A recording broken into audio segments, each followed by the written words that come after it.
Hello friends, welcome to the story panda. Love on the edge of ഡിവോഴ്സിൻ്റെ അടുത്ത എപ്പിസോഡിലേക്ക് പോവാം. പെന്നിയും ഫൂവും കൂടി നെക്സ്റ്റ് മോർണിംഗ് ഓഫീസിലേക്ക് വരികയാണ്.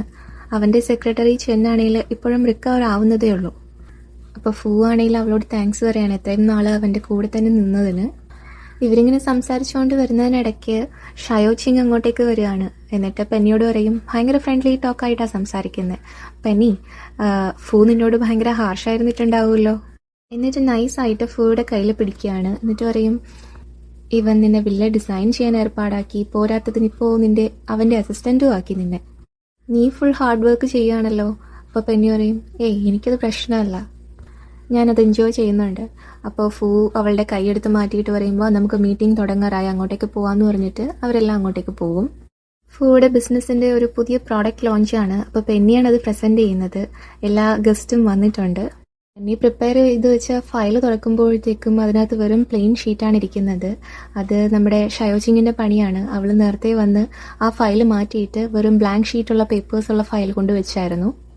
അവളെ എങ്ങനെയും മറ്റുള്ളവരുടെ മുന്നിൽ നാണം കെടുത്തണം. പോരാത്തതിന് ഫൂയുടെ മുന്നിൽ ഇവളൊന്നിനും കൊള്ളത്തില്ല എന്ന് തെളിയിക്കണം. അതിനുവേണ്ടി പെടാപ്പാട് പെടുകയാണ് ഷയോച്ചിങ്. പ്രിപ്പയർ ചെയ്ത് വെച്ച ഫയലിന് പകരം ബ്ലാങ്ക് ഷീറ്റ് കാണുമ്പോൾ പെട്ടെന്നൊന്ന് അമ്പരക്കുന്നുണ്ട് പെന്നി. അത് ഫൂയും ശ്രദ്ധിക്കുന്നുണ്ട്. ഫൂയ്ക്ക് കാര്യം പിടികിട്ടി, എന്തോ പ്രശ്നമുണ്ടെന്ന് അവന് മനസ്സിലാവുന്നുണ്ട്. പക്ഷെ പെന്നി ഉണ്ടല്ലോ, അവൾ പ്രസൻറ്റേഷൻ നന്നായിട്ട് പ്രിപ്പയർ ചെയ്തിട്ട് തന്നെയാണ് വന്നത്. അവൾ നന്നായിട്ട് തന്നെ അതിൻ്റെ പ്രസൻറ്റേഷൻ നടത്തുന്നുണ്ട്. അപ്പോൾ ഇത് കണ്ടിട്ട് ഫൂ ആണെങ്കിൽ അവളിങ്ങനെ നോക്കിയിരിക്കുകയാണ്. ചിങ് അവനെ നോക്കുമ്പോഴത്തേക്കും അവനാണെങ്കിൽ പെന്നീനെ കണ്ണെടുക്കാതെ ഇങ്ങനെ നോക്കിയിരിക്കുകയാണ്. അവൾക്കത് കാണുമ്പോൾ ദേഷ്യം വരുന്നുണ്ട്. പെന്നിയുടെ പ്രസൻറ്റേഷൻ അടിപൊളിയായിരുന്നു. അത് അവൾ ഫിനിഷ് ചെയ്യുമ്പോഴത്തേക്കും എല്ലാവരും എഴുന്നേറ്റ് കൈയടിക്കുകയാണ്. ഫൂയ്ക്കും ഒരുപാട് സന്തോഷമാവും. അവൻ എഴുന്നേറ്റ് അവളുടെ അടുത്തേക്ക് പോവും. എന്നിട്ട് പറയും, പെന്നി, എനിക്ക് നിൻ്റെ ഹസ്ബൻഡായിട്ട് നിൻ്റെ കൂടെ അടുത്ത് നിൽക്കാനായിട്ട് തോന്നുന്നുണ്ട്. അവൻ അങ്ങനെ പറയുന്നതും അവൾക്ക് വോമിറ്റ് ചെയ്യാൻ തോന്നിയിട്ട് അവൾ അവിടെ നിന്ന് ഇറങ്ങി ഓടുകയാണേ.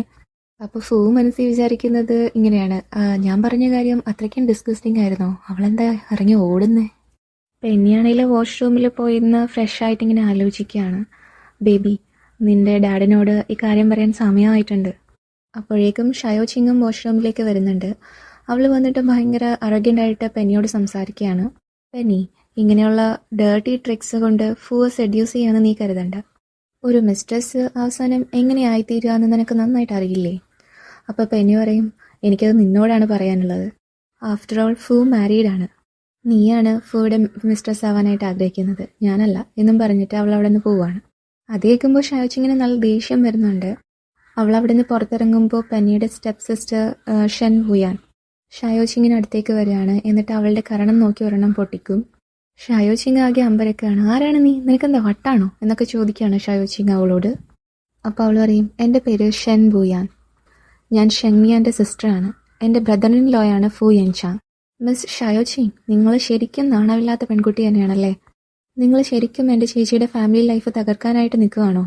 ഷയോച്ചിങ് ദേഷ്യത്തോടെ പറയുന്നുണ്ട്. പോയി പ്രോഡക്റ്റ് ലോഞ്ചിൽ പോയി നോക്ക്, ആരാണ് അവനെ ശരിക്കും സെഡ്യൂസ് ചെയ്യുന്നത്. ഞാനൊന്നുമല്ല, എൻ്റെ സിസ്റ്ററാണ് പെന്നി. അവൾ നല്ല ടാലൻറ്റഡ് ആയിട്ടുള്ള ഡിസൈനറാണ്. അവരൊരു കപ്പിൾ മാത്രമല്ല, അവരൊരുമിച്ച് നന്നായിട്ട് വർക്കുകയും ചെയ്യുന്നുണ്ട്. അപ്പോൾ ഷയോച്ചിങ് ഇതൊക്കെ കേട്ടിട്ട് വീണ്ടും മനസ്സിലാവാണ്ട് ചോദിക്കുകയാണ്, പെന്നിയാണോ ഷെങ്മിയാൻ. ഷെൻ വുയാനാണെങ്കിൽ ഷയോച്ചിങ് ചോദിക്കുന്നതിനൊന്നും മറുപടി കൊടുക്കുന്നില്ല. അവൾക്ക് എന്തോ ഒരു ഉദ്ദേശമുണ്ട്. അവൾക്ക് കുറച്ച് കാര്യങ്ങൾ ഷയോച്ചിങ്ങിനെ അറിയിക്കണം. അതിന് വേണ്ടിയിട്ടാണ് അവൾ ഇങ്ങനെയൊക്കെ സംസാരിക്കാനായിട്ട് വന്നത്. എന്നിട്ട് വുയാൻ പറയും, നിനക്കൊരു കാര്യം അറിയോ, എൻ്റെ സിസ്റ്റർ പ്രഗ്നൻ്റ് ആണ്. അപ്പോൾ ഷയോച്ചിങ് വീണ്ടും ചോദിക്കും, നീ എന്താ പറഞ്ഞേ, എന്തൊക്കെയാണ് നീ പറയുന്നത്, എനിക്കൊന്നും മനസ്സിലാവുന്നില്ല. വുയാൻ പറയും, നീ ഒരു കാര്യം ഓർത്തോ, എൻ്റെ സിസ്റ്റർ പ്രഗ്നൻ്റ് ആണ്. അവളുടെ കുഞ്ഞിൻ്റെ അച്ഛൻ ഫൂ യെൻചാങ് ആണ്. നീ ഇനി എത്രയൊക്കെ ശ്രമിച്ചാലും നിനക്കൊരിക്കലും അവനെ കിട്ടാൻ പോകുന്നില്ല. അത്രയും പറഞ്ഞിട്ട് അവൾ അവിടെ നിന്ന് പോവുകയാണ്. ഷെങ് വുയാന് ഒരു ദുരുദ്ദേശം ഉണ്ടായിരുന്നു. എങ്ങനെയെങ്കിലും പെന്നി പ്രഗ്നൻ്റ് ആണ്, പെന്നിയാണ് ഷെങ്മിയാൻ എന്നൊക്കെയുള്ള കാര്യങ്ങൾ ഷയോച്ചിങ്ങിനെ അറിയിക്കണം. അതുകൊണ്ട് അവളുടെ സിസ്റ്ററിന് വേണ്ടി സംസാരിക്കാൻ വരികയാണ് എന്നുള്ള ഒരു ഉദ്ദേശത്തിൽ ഷയോച്ചിങ്ങിനെ സമീപിക്കുകയും ഇങ്ങനെയൊക്കെ അവളെ പറഞ്ഞു ബോധിപ്പിക്കുകയും ചെയ്യുകയാണ്. വുയാൻ തിരിച്ച് നടന്നു വരുന്നതിനിടയ്ക്ക് അവളിങ്ങനെ മനസ്സിലാലോചിക്കുകയാണ്, ഒരു ബുദ്ധിമതിയായിട്ടുള്ള പെൺകുട്ടിക്ക് ഒന്നും ചെയ്യേണ്ട ആവശ്യമില്ല, അവളത് മറ്റുള്ളവരെ കൊണ്ട് തന്നെ ചെയ്യിക്കും. ഷെങ്മിയാൻ, നീ കാത്തിരുന്നോ, നീ എങ്ങനെയാണ് നിൻ്റെ കൊച്ചിനെ സംരക്ഷിക്കാൻ പോകുന്നതെന്ന് എനിക്കൊന്ന് കാണണം എന്ന് പറയുകയാണ്. ഷയോച്ചിങ് ആണെങ്കിൽ ഇപ്പോൾ ഫൂയുടെ വീട്ടിലേക്ക് അവൻ്റെ അമ്മയെ കാണാനായിട്ട് വന്നേക്കുകയാണ്. അവളിങ്ങനെ മനസ്സിലാലോചിക്കുകയാണ്, എല്ലാവരും ഷെങ്മിയാനെ ഹേറ്റ് ചെയ്യുന്നുണ്ട്. എനിക്ക് തോന്നുന്നില്ല ഫൂവിനറിയാം പെന്നിയാണ് ഷെങ്മിയാൻ എന്ന്. ഒരിക്കലും അവനോ അവൻ്റെ അമ്മയോ അറിയാൻ പാടില്ല ഷെങ്മിയാൻ അവൻ്റെ കുഞ്ഞിനെ ക്യാരി ചെയ്യുന്നുണ്ട് എന്നുള്ള കാര്യം. അപ്പോഴേക്കും ഫൂയുടെ അമ്മ അങ്ങോട്ടേക്ക് വരികയാണ്. അമ്മ ചോദിക്കും, ചിങ് നീ ഇന്നലെ ഇവിടെ വന്നതല്ലേ ഉള്ളൂ, പെട്ടെന്ന് എന്താ വീണ്ടും എന്നെ വിസിറ്റ് ചെയ്യാൻ കാരണം? അമ്മേ, എനിക്ക് പെട്ടെന്നൊരു കാര്യം അറിയിക്കാനുണ്ടായിരുന്നു. അത് ഫൂയുടെ ഫാമിലിക്ക് തന്നെ ഡിസ്ഗ്രേസ് വരുത്തുന്ന ഒരു കാര്യമാണ്, അതുകൊണ്ടാണ് ഞാൻ ഇന്ന് ഓടി വന്നത്. അമ്മ പറയും, എന്താ കാര്യം, എന്താ പറ്റിയേ? ചിങ് പറയും, അത് ഷെങ്മിയാൻ എന്ന പേര് കേൾക്കുമ്പോൾ തന്നെ അമ്മയ്ക്ക് ആകെ ദേഷ്യം വരാണ്. ഓഹ്, അവളാണോ? അവള് കാരണം ഇപ്പം ആകെ ഒരു മനസ്സമാധാനം ഇല്ലാത്ത അവസ്ഥയിലാണല്ലോ. ഉടനെ ചിങ് പറയും, ഷെങ്മിയാൻ അവൾ പ്രഗ്നൻ്റ് ആണ്. അമ്മയ്ക്കറിയാലോ ഫു എത്രമാത്രം അവളെ ഹേറ്റ് ചെയ്യുന്നുണ്ടെന്ന്. ഇതിപ്പോൾ ആരുടെ കുഞ്ഞാണെന്നൊന്നും അറിയില്ല. അമ്മയ്ക്കറിയാലോ ഷെങ്മിയാൻ ഏത് രീതിയിൽ വേണമെങ്കിലും പൈസ തട്ടിയെടുക്കാനായിട്ട് ശ്രമിക്കും. അമ്മയ്ക്കാകെ ദേഷ്യം വരികയാണ് ഷെങ്മിയാനോട്. എന്ത് വൃത്തിയായിട്ട് പെൺകുട്ടിയാണ് അവള്. അപ്പോൾ ചിങ് പറയുന്നുണ്ട് അമ്മയോട്, അമ്മ എന്തായാലും അമ്മ ഒന്ന് ഉറപ്പിക്കാനായിട്ട് ഷെങ്മിയാൻ പ്രഗ്നൻ്റ് ആണോ അല്ലയോ എന്ന് ഉറപ്പിക്കാനായിട്ട് എന്തെങ്കിലും ഒരു മാർഗം കണ്ടുപിടിക്കാവോ? അമ്മ ഉടനെ ഷെങ്മിയാൻ്റെ അടുത്തുള്ള ക്ലിനിക് വിസിറ്റിനെ കുറിച്ച് ചെക്ക് ചെയ്യാനായിട്ട് പറയുകയാണ് ഫോൺ വിളിച്ചിട്ട്. എന്നിട്ട് ചിങ് പറയുന്നുണ്ട്, അമ്മ വിഷമിക്കാതിരിക്കുക, വറി ചെയ്യണ്ട. ചിലപ്പോൾ ഞാൻ കേട്ടത് വെറും റൂമർ മാത്രമായിരിക്കാം, ചിലപ്പോൾ അതായിരിക്കത്തില്ല സത്യം.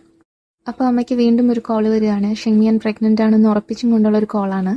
അമ്മയ്ക്ക് ആകെ ദേഷ്യമാവുകയാണ്. എത്രത്തോളം ചീപ്പ് വുമണാണ് അവൾ. എൻ്റെ മോനെ കല്യാണം കഴിച്ചിട്ട് ഇപ്പോൾ വേറെ ആരുടെയോ കുഞ്ഞിനെയും ചുമന്നോട് കിടക്കുക അവൾ.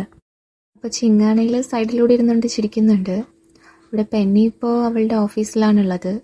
അവളിങ്ങനെ ഫുയെക്കുറിച്ചൊക്കെ ആലോചിക്കുകയാണ്. അവളുടെ കുഞ്ഞിനെക്കുറിച്ചും അവരുടെ ഫ്യൂച്ചറിനെ കുറിച്ചൊക്കെ ആലോചിച്ചിട്ട് അവനെ ഫോൺ ചെയ്യുകയാണ്. എന്നിട്ട് ചോദിക്കും, നാളെ നീ ഫ്രീ ആണോ? എനിക്ക് വില്ലയുടെ ഡീറ്റെയിൽസിനെ കുറിച്ച് സംസാരിക്കാനായിരുന്നു. അപ്പോൾ ഫു പറയും, എന്തുണ്ടെങ്കിലും നീ തന്നെ ഡിസൈഡ് ചെയ്തോളൂ. നീ ഏത് ചൂസ് ചെയ്താലും എനിക്കത് ഇഷ്ടപ്പെടും. അപ്പോൾ പെന്നി തിരിച്ച് ചോദിക്കുകയാണ്, ഞാൻ ഡിസൈഡ് ചെയ്യാനോ?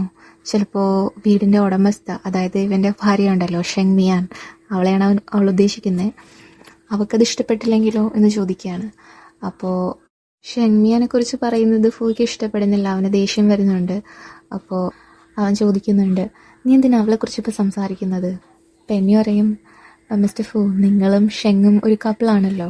അപ്പോൾ ഫു ഇൻ്ററപ്റ്റ് ചെയ്യാണ്. നോക്കൂ പെന്നി, ഞാനും അവളും ഒക്കെ ഒരു കപ്പിൾ തന്നെയാണ്, പക്ഷെ അതൊരു മിസ്അണ്ടർസ്റ്റാൻഡിങ് ആണ്. എൻ്റെ ഗ്രാൻഡ് പേ അവൾ വലവീശി പിടിച്ചതാണ്. അതൊക്കെ കേൾക്കുമ്പോൾ അവൾ പറയും, ഓക്കെ എങ്കിൽ നമുക്ക് നാളെ കാണുമ്പോൾ ഞാൻ സംസാരിക്കാം എന്ന് പറഞ്ഞിട്ട് ഫോൺ കട്ട് ചെയ്യാണ്. അവൻ്റെ കോൾ കട്ട് ചെയ്തതും അവൾക്ക് വേറൊരു കോൾ വരികയാണ്. അത് ഫൂയുടെ അമ്മയാണ് വിളിക്കുന്നത്. അമ്മ പറയും, ഞാൻ ഹോസ്പിറ്റലിലാണ്, എനിക്ക് വയ്യാതിരുന്നിട്ടും എന്നെ വന്ന് കെയർ ചെയ്യണമെന്ന് നിനക്ക് തോന്നുന്നില്ലല്ലോ, നിനക്ക് എന്ത് ബാഡ് മാനേഴ്സാണ് ഉള്ളത് എന്നൊക്കെ പറഞ്ഞിട്ട് ഷെങ്മിയാനങ്ങ് വഴക്ക് പറയണം അമ്മ. പെന്നി പറയും, ഞാൻ ഇപ്പം തന്നെ അങ്ങോട്ടേക്ക് വരാം അമ്മ എന്നും പറഞ്ഞിട്ട് കോൾ കട്ട് ചെയ്യും. അവൾ അങ്ങോട്ടേക്ക് പോകും. പക്ഷേ ഹോസ്പിറ്റൽ ഇങ്ങനെ ആരും ഇല്ലാത്തൊരു റിമോട്ട് പ്ലേസിലാണ് ആ ഹോസ്പിറ്റൽ. അവൾ നടന്നു വരുന്നതിനിടെ വിചാരിക്കുന്നുണ്ട്, അമ്മ എന്തിനാ ഇങ്ങനെ ഒരു റിമോട്ട് പ്ലേസിലെ ഹോസ്പിറ്റൽ ചൂസ് ചെയ്തേ? അപ്പോഴേക്കും ആരോ പുറകെ നിന്ന് വന്ന് ക്ലോറോഫോം വെച്ച് മണപ്പിച്ച് അവളുടെ ബോധം കെടുത്തുകയാണ്. കുറേ കഴിഞ്ഞ് അവൾ കണ്ണു തുറന്ന് നോക്കുമ്പോൾ അവളെ ഏതോ ഒരു റൂമിൽ ഇങ്ങനെ കെട്ടിയിട്ടേക്കുകയാണ്. അവൾ ഹെൽപ്പിന് വേണ്ടിയിട്ട് ഒരുപാട് കരയും. കുറേ കഴിയുമ്പോഴത്തേക്കും ഫൂയുടെ അമ്മയും 2 ഡോക്ടേഴ്സുമായിട്ട് ആ റൂമിലേക്ക് വരികയാണ്.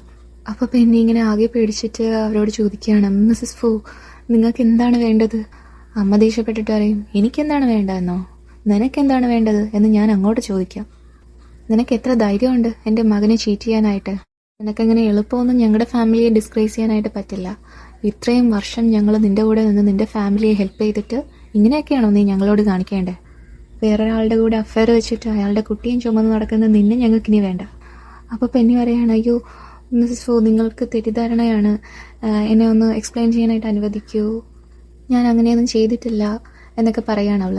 പക്ഷെ അമ്മ ആകെ ദേഷ്യത്തിലാണ്. അമ്മ പറയുന്നു, നീ ഒന്നും പറയണ്ട, എനിക്ക് നീ പറയാനുള്ള ഒന്നും കേൾക്കേണ്ട ആവശ്യമില്ല. എന്തൊക്കെ വന്നാലും ഇന്ന് നീ ഈ അബോർഷൻ ചെയ്തിരിക്കണം. അമ്മ തുടങ്ങിക്കോളൂ എന്ന് ഡോക്ടറോട് പറയുകയാണ്. അപ്പോൾ ഡോക്ടർ ചെന്നിട്ട് ഓക്കെ എന്നും പറഞ്ഞിട്ട് ഇഞ്ചക്ഷൻ ഇങ്ങനെ എടുക്കുകയാണ്. അപ്പോൾ പെന്നി അവിടെ കിടന്ന് ആകെ പിടയ്ക്കുന്നുണ്ട്, വെപ്രാളപ്പെടുന്നുണ്ട്. അവൾക്ക് കൈ കെട്ടി വെച്ചേക്കുന്ന കാരണം ഒന്നും എഴുന്നേറ്റ് ഓടാനും പറ്റുന്നില്ല. അവൾ അമ്മയോട് പറയുന്നുണ്ട്, ഇത് ഫൂയുടെ ബേബി തന്നെയാണ്. അതോടെ ഈ എപ്പിസോഡ് അവസാനിക്കുകയാണ്. അടുത്ത എപ്പിസോഡിൽ നമുക്ക് ബാക്കി കാണാം. സ്നേഹത്തോടെ signing off the story Panda.